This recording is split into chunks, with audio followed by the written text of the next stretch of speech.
Saudara-saudara yang terkasih di dalam Tuhan Yesus, marilah sebelum kita bersama-sama mendengarkan firman Tuhan pada ibadah Rabu-Rabu ini, kita berdoa. Bapa di surga, perkenankanlah kami menghadap hadirat-Mu, mengucap syukur atas penyertaan Tuhan di dalam kehidupan kami. Dan pada saat ini, kami akan bersama-sama mendengarkan firman-Mu. Kiranya Tuhan mampukan untuk dapat mendengar, memelihara akan firman Tuhan. Kami siap Tuhan untuk mendengarkan firman-Mu. Kiranya Tuhan mau berfirman kepada kami. Di dalam Tuhan Yesus Kristus kami berdoa. Amin. Saudara-saudara, mari kita bersama-sama untuk mendengarkan pembacaan Injil yang diambil dari Injil Matius pasal 6 ayat 1 sampai 6 disambung dengan ayat 16 sampai ayat yang ke-23.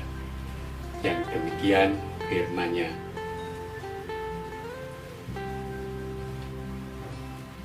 Ingatlah, jangan kamu melakukan kewajiban agamamu di hadapan orang supaya dilihat mereka. Karena jika demikian, kamu tidak beroleh upah dari Bapamu yang di surga. Jadi apabila engkau memberi sedekah, janganlah engkau mencanangkan hal itu seperti yang dilakukan orang munafik di rumah-rumah ibadat dan di lorong-lorong supaya mereka dipuji orang. Aku berkata kepadamu, sesungguhnya mereka sudah mendapat upahnya. Tetapi jika engkau memberi sedekah, janganlah diketahui tangan kirimu apa yang diperbuat tangan kanan. Hendaklah sedekahmu itu diberikan dengan tersembunyi, maka Bapamu yang melihat yang tersembunyi akan membalasnya kepadamu. Dan apabila kamu berdoa, janganlah berdoa seperti orang munafik. Mereka suka mengucapkan doanya dengan berdiri dalam rumah-rumah ibadat dan pada tikungan-tikungan jalan raya, supaya mereka dilihat orang. Aku berkata kepadamu, sesungguhnya mereka sudah mendapat upahnya. Tetapi jika engkau berdoa, masuklah ke dalam kamarmu, tutuplah pintu, dan berdoalah kepada Bapamu yang ada di tempat tersembunyi. Maka Bapamu yang melihat yang tersembunyi akan membalasnya kepadamu. Dan apabila kamu berpuasa, janganlah muram mukamu seperti orang munafik. Mereka mengubah air mukanya supaya orang melihat bahwa mereka sedang berpuasa. Aku berkata kepadamu, sesungguhnya mereka sudah mendapat upahnya. Tetapi apabila engkau berpuasa, minyakilah kepalamu dan cucilah mukamu, supaya jangan dilihat oleh orang bahwa engkau sedang berpuasa, melainkan hanya oleh Bapamu yang ada di tempat tersembunyi. Maka Bapamu yang melihat yang tersembunyi akan membalasnya kepadamu. Janganlah kamu mengumpulkan harta di bumi. Di bumi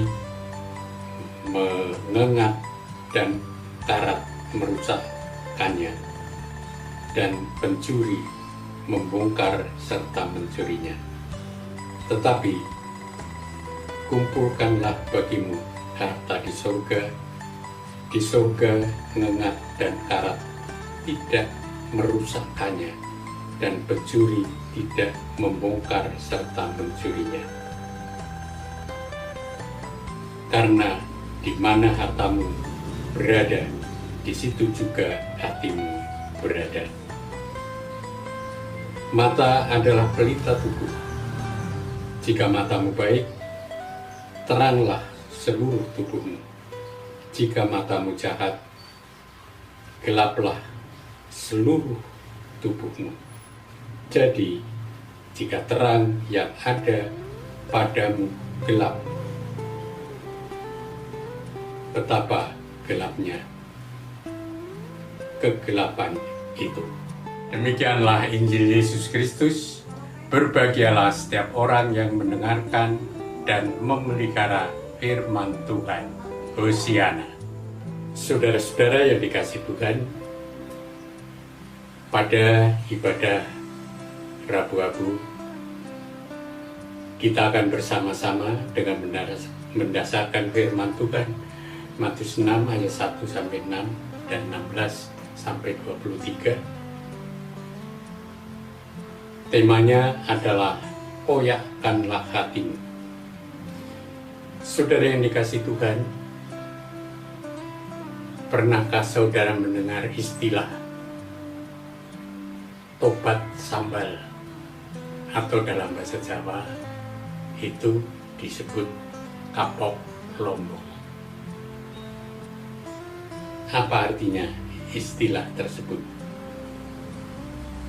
Jadi istilah tersebut sering dipakai untuk menggambarkan sikap pertobatan yang tidak sungguh-sungguh. Demikian pula ada istilah air mata buaya. Istilah ini mengandung makna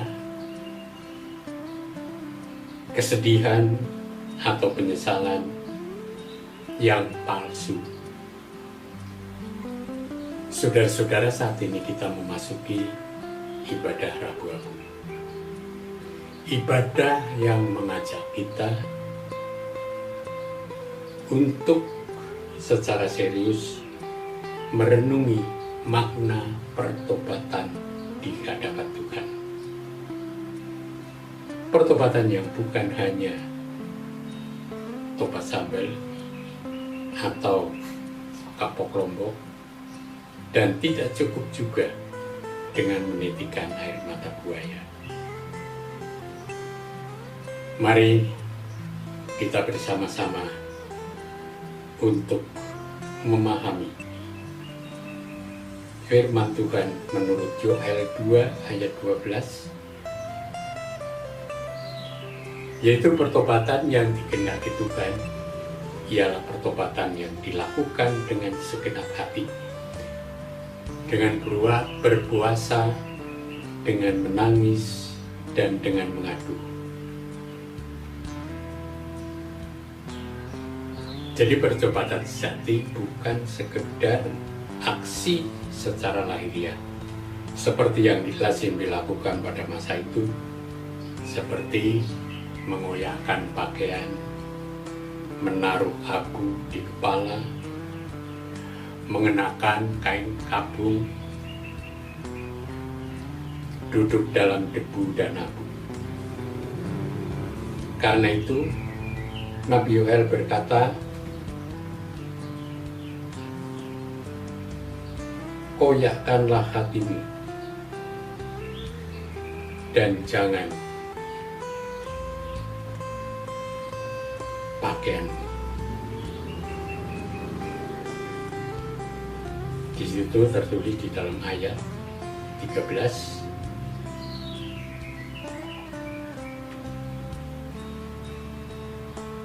jadi mengoyakkan hati adalah bentuk penyesalan mendalam atas kesalahan yang diperbuat. Mengoyakkan hati merupakan wujud kemauan untuk mematahkan, meremukkan hati yang penuh dengan dosa, lalu datang kepada Tuhan, memohon belas kasih dan pengampunannya. Demikian pula pemazmur meyakini bahwa Tuhan tidak memandang hina jiwa yang hancur serta hati yang patah dan remuk. bisa kita baca di dalam Mazmur 51 ayat 19. Artinya, Tuhan berkenan mengampuni dan memulihkan jiwa yang hancur dan hati yang remuk. Rasul Paulus menyebut hal ini sebagai karya pendamaian yang dilakukan Allah di dalam Kristus. Jadi,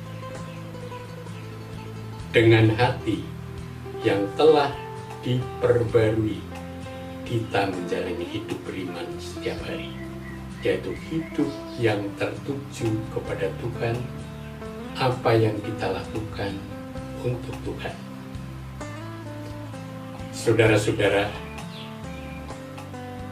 Rasul Paulus mengingatkan jemaat di Korintus agar kasih karunia Allah yang telah mereka terima tidak menjadi sia-sia dan selalu mensyukuri karunia Allah dalam hidupnya. Dalam Rasul Paulus melaksanakan pelayanan dilakukan dalam segala keadaan, baik itu dalam suka maupun itu dalam duka.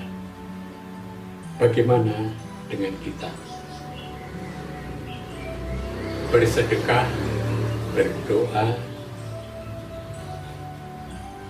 dan berpuasa merupakan bagian dari praktek hidup beriman yang dijalani banyak orang.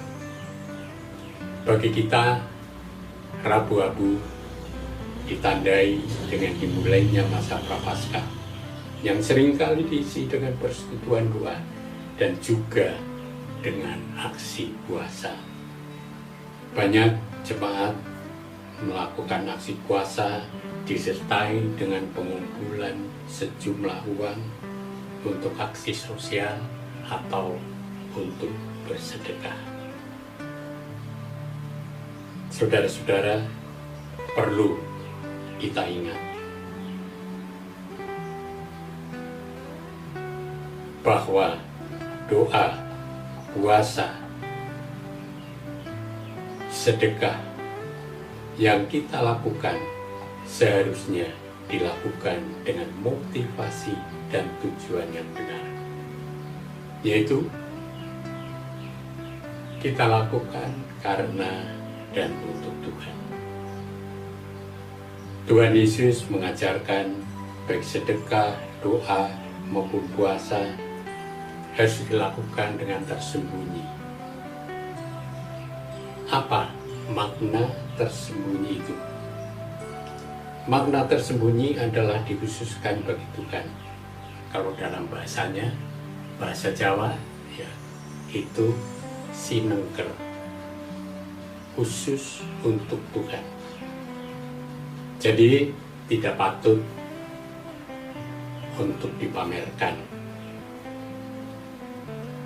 Demikianlah sedekah, doa, dan puasa yang seharusnya hanya dikhususkan bagi Tuhan. Tuhan Yesus juga mengajarkan agar karya dan hidup ini dimanfaatkan untuk Tuhan. Dimanfaatkan untuk mengumpulkan harta di surga. Di dalam Matius 6 ayat 20.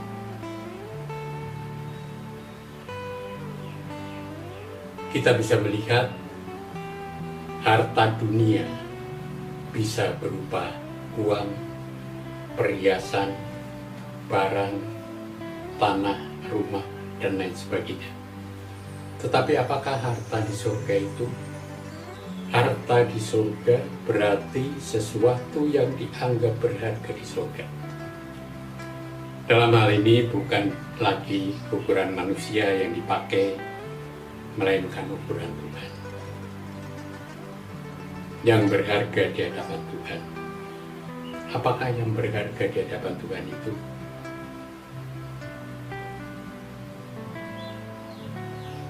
Yang berharga di hadapan Tuhan ialah perbuatan yang sesuai dengan kehendak-Nya. Mengumpulkan harta di surga dilakukan dengan jalan setia melakukan kehendak Tuhan. Mengumpulkan harta di surga tidak sama dengan konsep mengumpulkan pahala atau perbuatan baik atau amal baik. Jadi dalam konsep mengumpulkan pahala, pahala itu nantinya berguna untuk menentukan nasib dan keselamatan seseorang. Namun, mengumpulkan harta di surga, yaitu melakukan kehendak Tuhan, bermakna tidak menjadikan sia-sia kasih karunia Allah yang sudah diterima oleh saya dan saudara-saudara sebagai orang percaya.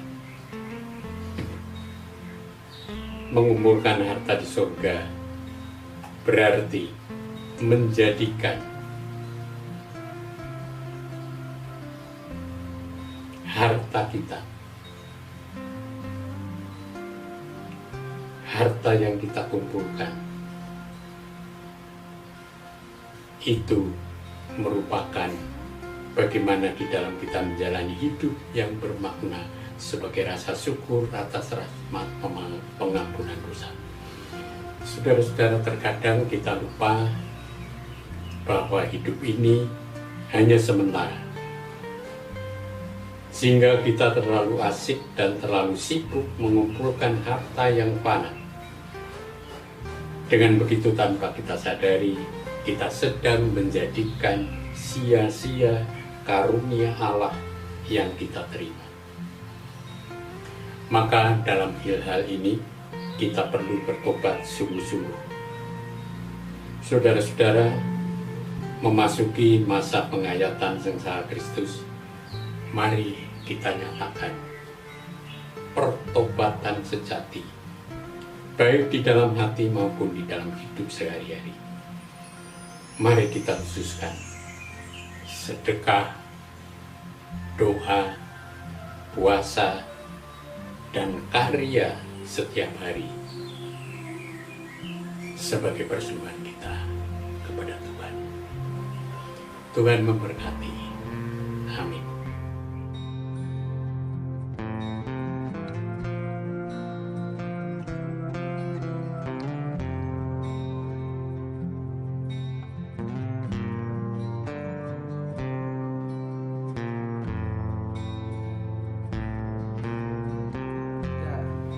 Pengertian lambang abu. Saudara-saudara yang dikasihi Tuhan Yesus, kita memahami bahwa abu melambangkan kesungguhan kita bertobat. Mari kita dengan tidak ragu-ragu menyatakan pertobatan, yaitu berbalik arah dari yang salah menuju yang benar. Dalam Alkitab, abu menjadi simbol kelemahan, simbol kesedihan yang mendalam, juga simbol tanda pertobatan. Sebagai simbol penyesalan, ingatlah saudara-saudara bahwa kita ini hanya abu dan kita akan kembali menjadi abu. Bertobatlah dan percayalah kepada Injil. Bertobatlah dan percayalah kepada Injil.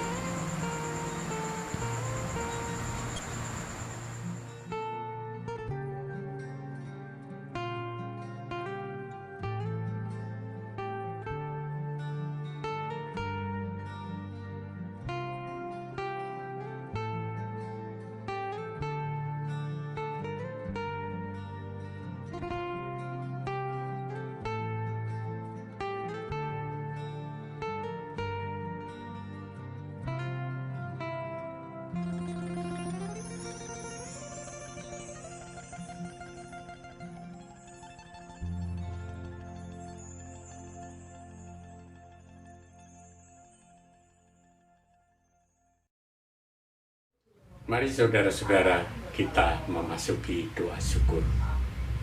Kami bersyukur di hadapan-Mu yang Maha Kudus. Di dalam kasih setia-Mu, kami tergerak untuk bertobat secara sungguh-sungguh. Maka pada saat ini hati kami terbuka. Dengan menerima abu, kami membuka pintu hati pertobatan. Kiranya dengan abu yang kami terima ini memampukan kami untuk menyadari bahwa sesungguhnya manusia itu abu dan akan kembali menjadi abu. Kami berdoa di dalam nama Tuhan Yesus Kristus, Juru Selamat kami. Amin.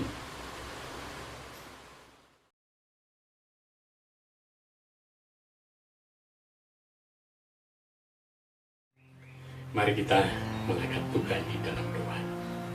Bapa yang di surga, terima kasih atas firman-Mu yang menggugah hati dan pikiran kami untuk bertobat.